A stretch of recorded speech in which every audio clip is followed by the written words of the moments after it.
ma la dhihi karaa in madaxweyne Farmaajo wuxuu doonayay dawlad dhexe oo awood leh oo Muqdisho looga taliyo oo soo socday su'aashaas marka madaxweyne Farmaajo iyo kooxdiisu anu waxaan qabaa inay ahaayeen caqabada khilaafka maamul goboleedyada iyo dawladda ka dhaxeeyana inay ahaayeen khilaaf la abuuray oo Farmaajo iyo kooxdiisu ay abuureen ayagoo u socda nidaam diktatoriyad ah oo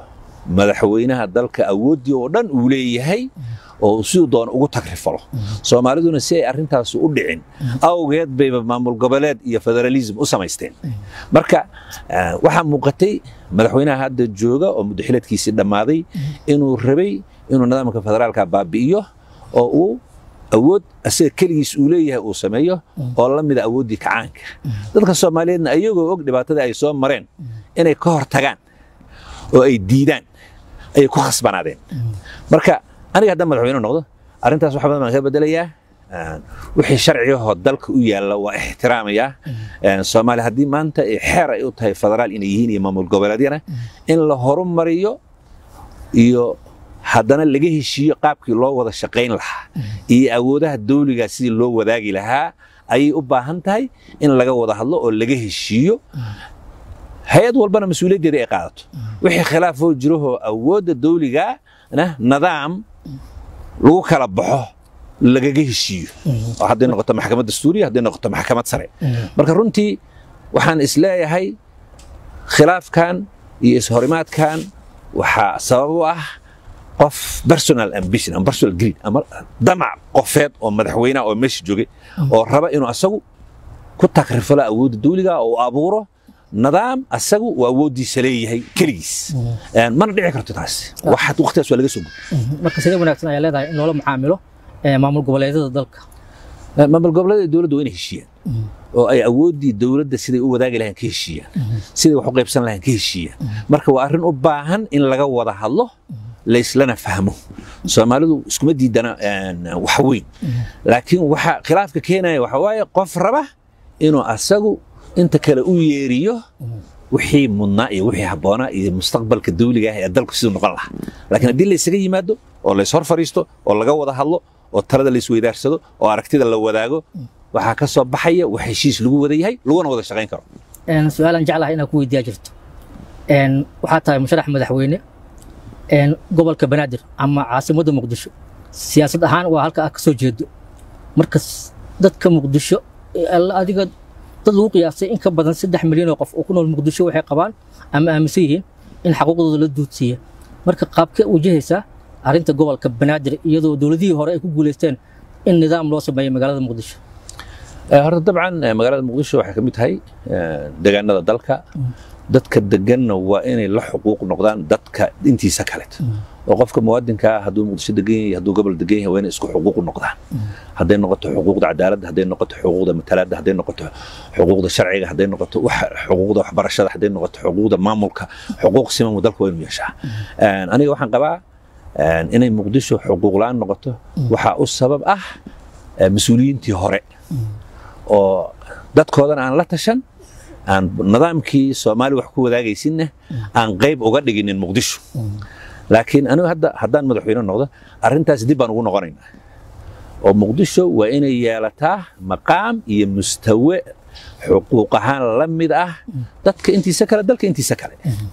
caasimad waa Muqdisho waa inaysan u diidinin dadka degdan caasimadooda waa inaysan xudhibnin waa inaysan xuquuqdooda ka qaadin haddii ay noqoto in dadku ku xuquuq beelayaan caasimadda meel kale hal geeya imaanaysa marka arintaas waxaan qabaa dib baan ugu noqonaynaa waxaan ka gelaynaa wada hadal waxaan ka gelaynaa heshiis cusub waynayna dadka wadanka ku nool oo muwaadiniinta ah isku xuquuq noqdaan ya lama aqbali karo xamar inaysan xuquuq lahayn xuquuq matalaad lahayn xuquuq maamul aysan lahayn marka arintaas runtii aniga haddaan meesha tago waxbaan ka bedelaya haddii ilaahay dalkeena Soomaaliya inta badan waxaa dhibaato weyn ku haya musuqmaasuqa ama corruptionka sidoo kale waxaa jira xaalado dhinaca amni darro marka Umar sidee ku wajahaysaa oo arinta la dagaalanka musuqmaasuqa iyo arinta amniga horta musuqmaasuqa iyo corruptionka iyo boobka iyo laaluushka wadanka aad u caamimay waa arrin jirta campaign-kaygana shakhsiyan wuxuu ka mid ahaa anti corruptionka waxa la yiraahdo ama la dagaalanka musuqmaasuqa campaign-kayga xubin weyn oo ka mid ah run ahaantiina nidaamka dawliga wuxuu ku dhisan yahay sharci dastuurku ayaa u ah gundhig dastuurku mar walba wuxuu qeexayaa hay'adihii dawladda isu dheelitirkoodii awoodda mas'uuliyiinta xilalka u sarreysa dalka ka qabanaysa waana meeshii laga soo minguurinayay shuruucda asaasiga ah horta asaga in la ixtiraamo lana dhammaystiro dastuurka oo la soo gaarsiiyo mustawo uu dhammaystiran yahay diyaarna u yahay in loo qaado codka dadweynaha waa inaan soo gaarsiinaa midda labaad waa inaanu ka shaqaynaa sharcigu inuu taliyo ama waxa la yidhaha rule of law afka qalaad ugu yidhahdo waa inuu sharcigu shaqeeyaa oo dadku dawladda ay aaminaan hadduusan sharcigu shaqayn ama sharcigu dad gaarna u shaqeeyo dad gaarna uusan qabanin gaar ahaan mas'uuliyiinta uusan sharcigu qabanaynin dadku ma aaminayaan dawladnimada adduunkuna nama ixtiraamayo marka waa khasab horta inaan hirgelinno waxa la yidhahdo rule of law ama sarraynta iyo talinta sharciga haddii labadaas aan lagu guulaysan la islama xisaabtami karo haddii lagu guulaysto waxay imaanaysaa in la isla xisaabtamo ama waxa la yidhahdo afka qalaad loo yaqaan accountability marka accountability-gu si ay u suuro gasho waa inuu sharcigu shaqeeyaa hay-adaha dawladda dib in loo habeeyo oo la tayeeyo oo la soo gaarsiiyo inay shaqayn karaan oo waajibaadkoodii dastuuriga ahaa ay fulin karaan baa la rabaa marka qaabka loola dagaalo musuqmaasuqu waa laba level koowaad waxa weeye qaab sharci ah oo qofkii musuqmaasuqa sameeya ama hantida dadweynaha booba lagu maxkamadayo lagu xiro qaabka labaad waa in dadka laga wacyigeliyo dadka mas'uuliyiinta dalka u sarreeyana aysan ayagu hormuud u noqonin in musuqmaasuqa la sameeyo haddii madaxweynihii laaluush bixinayo dadka ma ka celi kartaan carabtu waxay tidhahdaa annaasu calaa diini muluukin ama waxay yidhaahdaan dadku waxay yeelanayaan dhaqanka mas'uuliyiintooda marka horta waa inaan annagu diidnaa xumaanta waa inaan annagu diidnaa gafka maadaama aan nahay dadkii mas'uuliyiinta dalka ugu sarreeyey si ay shacabkuna laga wacyigeliyaa oo laga hortagaa oo campaign caam oo wacyigelineed laga sameeyaa culimadu ka qayb qaadataa civil society ka qayb qaadataa bulshaweyntu ka qayb qaadataa waayo fasaadkaasi aad buu noo camima aad buu noo saameeyey nidaamkii sharciga ahaa ee dadka falalkaas gala lagu ciqaabi lahaana waa inuu diyaarsan yahay